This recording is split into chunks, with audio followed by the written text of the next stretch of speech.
Hadirin pemirsa yang dirahmati Allah Subhanahu wa taala, virus corona telah menghadirkan ketakutan yang luar biasa pada umat manusia yang berada di berbagai penjuru dunia. Virus yang mematikan, virus yang tiba-tiba menyerang dan sangat cepat penularannya kepada manusia, menjadikan banyak manusia takut, banyak manusia merasa ada suatu hal yang sangat besar yang mereka takutkan. Walaupun pada hakikatnya seharusnya mereka lebih takut kepada Allah Subhanahu wa taala, karena Allah lah yang menghadirkan virus tersebut, dan Allah pula lah yang dengan izinnya, dengan kehendaknya akan memusnahkan virus tersebut dari kehidupan manusia. Namun beberapa abad sebelumnya, tepatnya di masa Khalifah Umar ibn al-Khattab radhiyallahu anhu pada tahun 17 Hijriah 639 Masehi, ada musibah ta'un, penyakit ganas yang menimpa kota Syam. Penyakit ganas yang menghabiskan dan bahkan menjadikan ratusan jiwa meninggal dunia.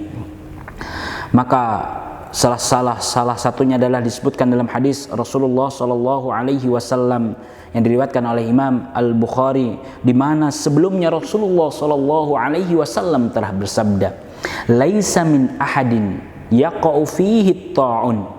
Tidaklah seorang hamba yang kemudian dia diuji oleh Allah Subhanahu wa taala dengan wabah ta'un yang mematikan, fayamkuthu fi baladihi sabiran muhtasiban, kemudian dia ikhlas, dia ridho dengan takdir tersebut sehingga dia bersabar dan berihtisab di tempatnya tersebut, ya'lamu annahu la yusibuhu illa ma kataballahu lahu, dan dia meyakini bahwa musibah ta'un, wabah ganas yang menimpanya adalah ketentuan Allah Subhanahu wa taala, illa kana lahu mithlu ajri syahid, maka baginya seperti pahala orang yang mati syahid. Dan inilah yang dilakukan oleh dua sahabat Nabi Sallallahu Alaihi Wasallam yang sangat mulia, dua sahabat Nabi Sallallahu Alaihi Wasallam yang penuh dengan kemuliaan, sahabat Mu'adz bin Jabal radhiyallahu anhu dan sahabat Abu Ubaidah bin Jarrah. Dua sahabat yang mulia ini berada di Syam ketika tahun 17 Hijriah 639 Masehi, ketika wabah taun itu menimpa mereka. Umar ibn al-Khattab radhiyallahu anhu yang mengetahui keutamaan dua sahabat tersebut memberikan sebuah pertolongan kepada mereka, namun mereka mengetahui sabda Nabi Shallallahu Alaihi Wasallam sehingga mereka bersabar, sehingga mereka dengan penuh ridho, mereka dengan penuh keridhaan kepada Allah Subhanahu wa taala menjalani musibah tersebut, hingga akhirnya kedua sahabat yang mulia tersebut meninggal di tempat tersebut karena wabah taun yang mengenaskan. Maka Rasulullah Shallallahu Alaihi Wasallam pun memberikan sebuah pedoman, "Idza sami'tum bit-ta'un bi ardin fala tadkhuluha."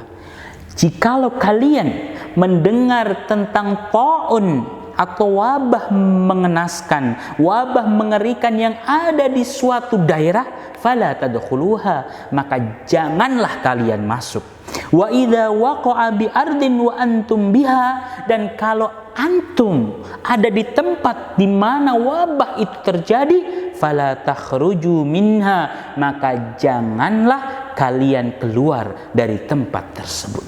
Inilah pedoman Nabi Shallallahu Alaihi Wasallam ketika ada sebuah wabah ganas yang menyakitkan, ketika ada sebuah wabah yang mematikan. Siapa yang mendengar berita tersebut tentang suatu wabah yang mengenaskan yang terjadi di suatu tempat, maka janganlah kalian masuk. Dan sebaliknya, jikalau antum ada di tempat tersebut, maka bersabarlah dengan ketentuan Allah Subhanahu wa taala dan jangan keluar dari tempat tersebut.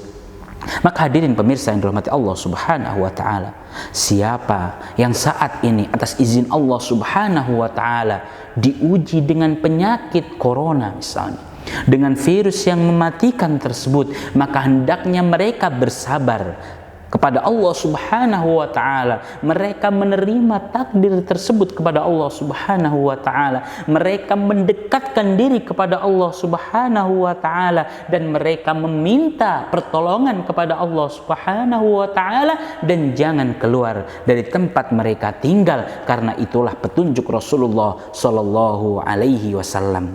Dan bagi kita yang mungkin saat ini oleh Allah Subhanahu wa ta'ala masih diberikan izin, masih diberikan sebuah kenikmatan, karena sampai detik ini, sampai saat ini Allah Subhanahu wa ta'ala masih hindarkan kita dari virus corona tersebut, maka hendaknya kita senantiasa berdoa kepada Allah Subhanahu wa ta'ala, karena dengan doa itulah Allah Subhanahu wa ta'ala akan menyelamatkan kita. Allah Subhanahu wa ta'ala telah mengajarkan doa kepada kita melalui lisan Rasulullah sallallahu alaihi wasallam, sebagaimana disebutkan dalam sebuah hadis yang diriwayatkan oleh Imam Abu Dawud, di mana Rasulullah mengajarkan doa, Allahumma ya Allah, inni a'udzubika, aku berlindung kepadamu, minal barasi, dari penyakit sopak, wal jununi, dan penyakit gila, wal judami, dan penyakit kusta, wa min sayyi'il asqam, dan dari penyakit-penyakit buruk lainnya. Allahumma inni a'udzubika minal barasi wal jununi wal judami wa min sayyi'il asqam. Atau kita minta perlindungan kepada Allah Subhanahu wa ta'ala dengan berdoa, Bismillahilladzi la yadurru ma'asmihi syai'un fil ardi wala fis sama'. Atau kita juga berdoa kepada Allah Subhanahu wa ta'ala, a'udzu bikalimatillahi tammati min syarri ma khalaq. Maka hadirin pemirsa yang dirahmati Allah Subhanahu wa ta'ala, itulah dua sikap yang harusnya kita lakukan sebagai seorang hamba yang ridho, sebagai seorang hamba yang pasrah kepada Allah Subhanahu wa ta'ala. Allah yang menciptakan kita, Allah yang paling tahu yang terbaik bagi kita. Dan ingatlah, Allah tidak pernah membebani suatu hamba melebihi kemampuan mereka. Maka apapun musibah yang menimpa kita, apapun musibah yang datang kepada kita, kuncinya hanya satu, iman dan takwa. Wa may yu'min billah yahdi qalbah. Siapa yang beriman kepada Allah, Allah akan berikan hidayah kepada hatinya untuk bisa melewati setiap musibah demi musibah tersebut. Dan juga keimanan yang diwujudkan dengan ketakwaan kepada Allah Subhanahu wa ta'ala. Wa may yattaqillah yaj'al lahu makhraja wa yarzuqhu min haitsu la yahtasib. Wa may yattaqillah yaj'al lahu min amrihi yusra. Wa may yattaqillah yukaffir anhu sayyi'atihi wa yu'lim lahu ajra. Maka hadirin pemirsa yang dirahmati Allah Subhanahu wa ta'ala, luar biasa dan luar biasa karena kehidupan seorang mukmin, kehidupan seorang muslim, kehidupan seorang muhsin senantiasa bernilai kebaikan di hadapan Allah Subhanahu wa ta'ala. Syukur mereka ketika mendapatkan nikmat, mereka bersabar ketika mendapatkan ujian dari Allah Subhanahu wa ta'ala. Maka luar biasanya kehidupan kita ketika hiduplah keimanan, ketika hiduplah ketakwaan di dalam diri kita, sehingga setiap kejadian yang kita alami di setiap jejak langkah kehidupan di muka bumi ini bernilai kebaikan di hadapan Allah Subhanahu wa ta'ala. Semoga Allah Subhanahu wa ta'ala memberikan kesabaran kepada kita, memberikan kesabaran kepada setiap kaum muslimin yang hadir, dan semoga Allah Subhanahu wa ta'ala memberikan kita perlindungan dari segala virus yang mematikan tersebut. Kebenaran hanya milik Allah Subhanahu wa ta'ala, dan kesalahan datang dari diri kami pribadi. Subhanakallahumma bihamdik, asyhadu an la ilaha illa anta, astaghfiruka wa atubu ilaik. Assalamualaikum warahmatullahi wabarakatuh.